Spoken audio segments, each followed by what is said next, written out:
for the last couple of days, conservatives have been losing their mind over Kamala Harris's alleged accent switches. They're trying to imply that Kamala Harris is putting on a fake Black accent when she talks. They are using their energy not to solve social problems, not to fix our economic infrastructure. They're not trying to repair the social fabric of our nation. They're not trying to shrink the gap between the have-gots and the have-nots. No, they're trying to do investigations about Kamala Harris's Black accent. And they really think they be on to something, right? And I'm using Black accent in air quotes. I'm not saying she has a Black accent. Kamala Harris is just a Black person who's talking. But for some reason, they want to act like it's something unique going on. And so when you look in social media, what they've done is they cull the social media files and they find clips. I mean, somebody's literally sitting in their house finding clips of Kamala Harris to prove that she's faking her Blackness. We're going to break this thing down. I want y'all to check this out. So look at this one right here from Alex Brucewitz. You know, blue checks used to mean something. They don't anymore. He said, oh my God, listen to how Kamala Harris says 64 days in Detroit and how she says it in Pittsburgh just a couple hours apart. The accent change is insane. Watch this smoking gun. Listen to this. Let's just get through the next 64 days. How about Play it for you twice. Let's just get through the next 64 days. How about one more. Let's just get through the next 64 days. How about So that's oh my gosh, she said 64 days. Now let's watch her a little bit later in Pittsburgh. So friends, 64 days until the most election of our lives. So friends, 64 days until, so friends, 64 days until the most election. What's interesting is what they should have been mad at is she got to say the word important. She said the most election, but that's the first smoking gun, right? And they were like, "Oh my God, we got her, guys! Oh my God, we got her, guys! Oh my God, she said, oh God, she said 64. Then she said 64." But that's not what really got them going. It was after Labor Day when she started talking about unions. Again, the real conversation should be about unions and labor and the casualization of labor and the exportation of labor and the transfer of labor overseas in ways that not only exploit the global South, but undermine the communities here. We should be talking about the gross gap between CEO pay and everyday workers. We should be talking about the lack of a living wage. We should be talking about equity. We should be talking about safe workers, working conditions. We should be talking about workers' rights. We should be talking about environmentally friendly policies. We should be talking about diversity. We could be talking about every part of labor, but instead on Labor Day, we are focused on how this Black woman talks. And so it starts with, again, here's somebody, some nitwit on Twitter. I don't even know this brother. He's just an example. Look at him. No, you know he's a fool. You know what I mean? No disrespect. No, I do mean disrespect. Look at him. The conservative. You know, there's always that Black dude with a bow tie who thinks he's smarter than everybody else because he's wearing a bow tie and discovered Republicans, right?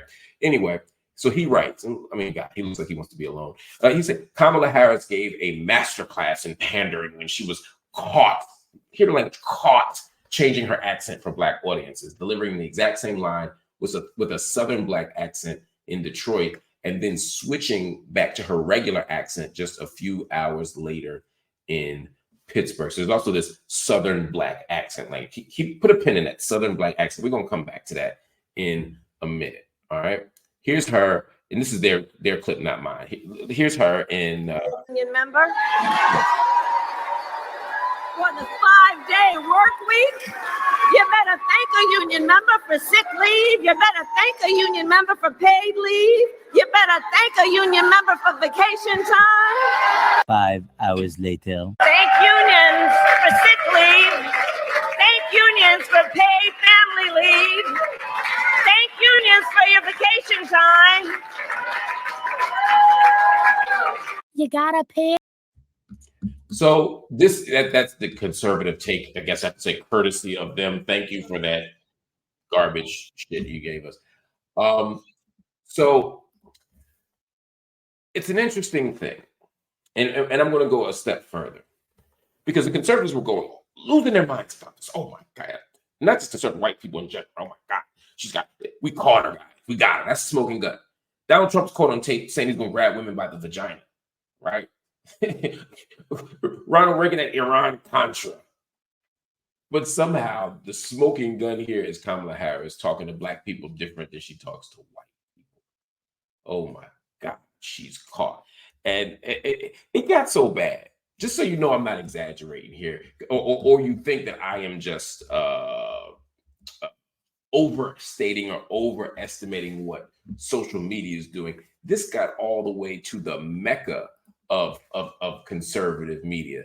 Fox News ends up having a conversation about this because Steve Ducey,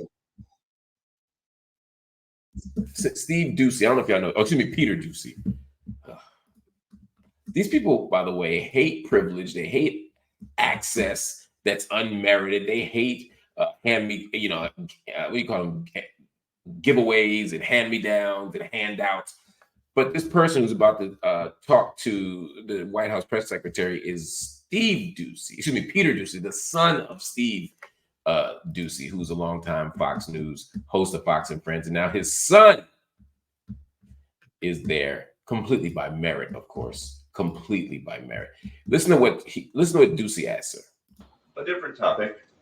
Since when does the vice president have what sounds like a Southern accent? I have no idea what you're talking about. Well, I mean, this is. She was talking about unions in Detroit using one tone of voice. Is this something that same you think? Line? Okay, Peter. That she used the same line in Pittsburgh, and it sounded like she at least had some kind of a Southern drawl. I mean, do you hear the question that? Do you think Americans seriously think that this is an important? So, if you are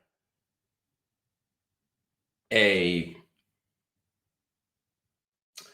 few things here. One, Karen Jean-Pierre basically said this is a dumbass question. Americans don't care about it.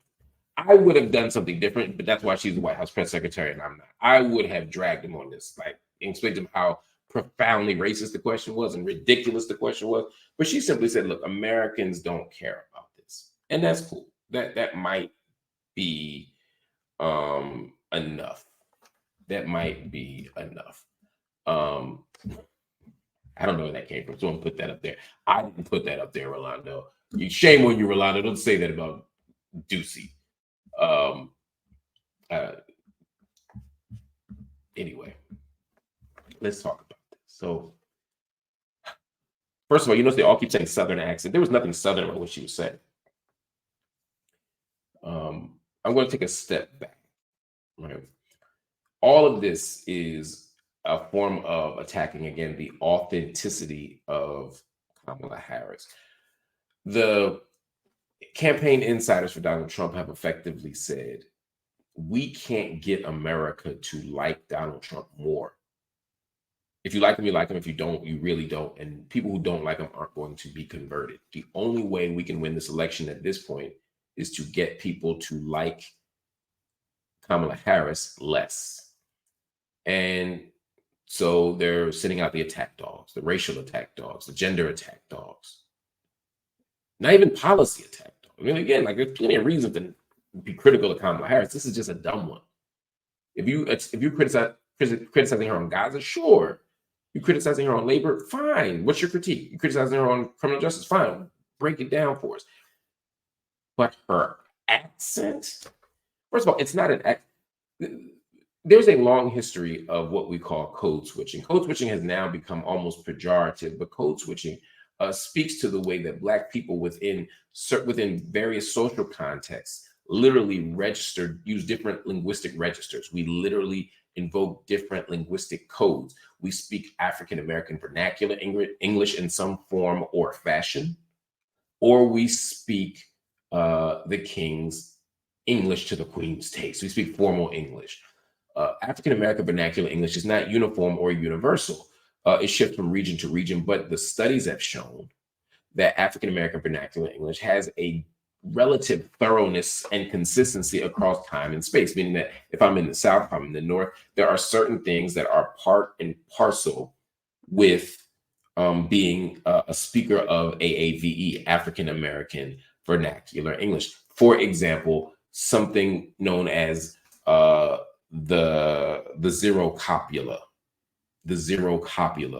or also known as the habitual B. In other words, I go to the store all the time. Boaz Kim Music eats chicken every day.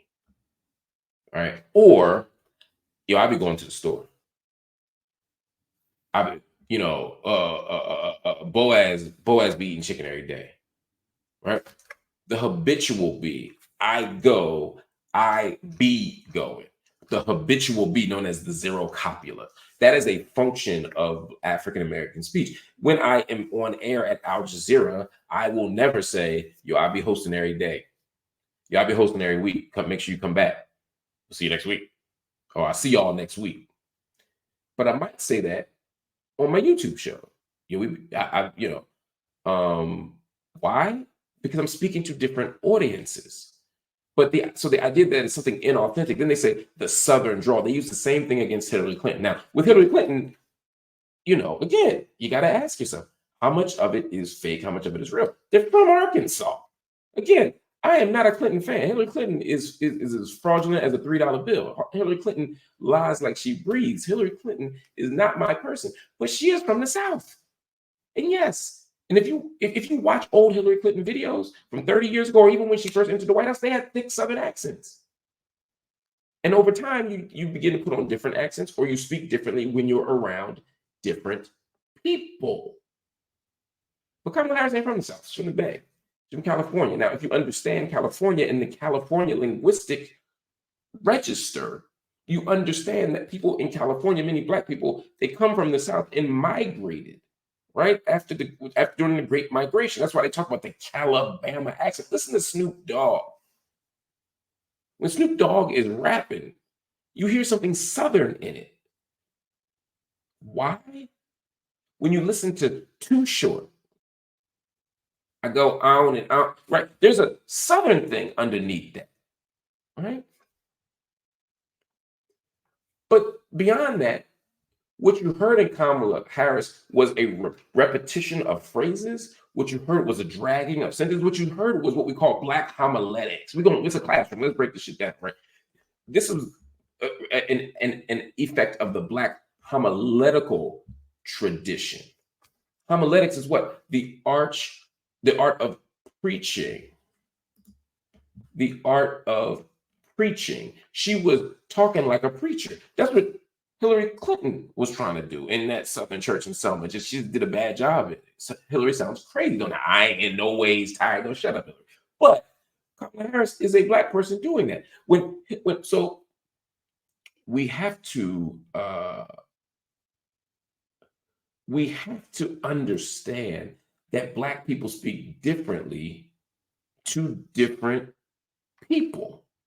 We've done it for social reasons. We've done it for security reasons. Sometimes you can't talk to everybody the same way. But there's a fascinating thing that white people do, and that is to presume that their mode of speech is the real one and everybody else's is the fake one. In other words, when Hillary Clinton is speaking with a Southern accent, why do y'all assume that's the fake one? And then somehow the North New England accent is the real one. Maybe maybe that's the fake one. This used to happen to me when I was coming up. You talk like a white boy this day, now you're talking like a Black person. Why do you think the white accent is the real one? I grew up in a Black household, in a Black neighborhood, in the blackest hood in one of the blackest cities in America. Why do you think that the way that I'm talking on TV is the real me, and the way I'm talking at home is the fake one? But that is the arrogance of whiteness. This idea that ours is real and so coveted that you hold on to it and make it yours, and the shit that actually is yours now becomes foreign. No. So this idea that we caught her pretending to speak Black, and then we got the real her later. Why do you think that's the real her? The girl went to Howard. You think at Howard University she was saying 64? You think at Howard University she was saying, you You better thank unions. You think when she was online for AKA, Alpha Kappa Alpha Sorority Incorporated, you think she wasn't out there spitting like everybody else? You think when she was lined up in that yard, marching the yard, she wasn't speaking a habitual B and a zero copula and dropping them R's? And it wasn't Southern Steve Doocy. They say it's Southern because they can't say nigger. They say Southern with a hard ER. Please understand that these people are crazy. Again, there's a million things you could criticize Kamala Harris for. There's a million things you could criticize any candidate for, but we are majoring in the minor. And when you major in the minor, when you focus on these little superficial and ultimately stupid things about Kamala Harris, you cheapen the argument. You make it harder to actually have a legitimate, sophisticated left-wing argument. And you make yourself look really dumb. So knock it off.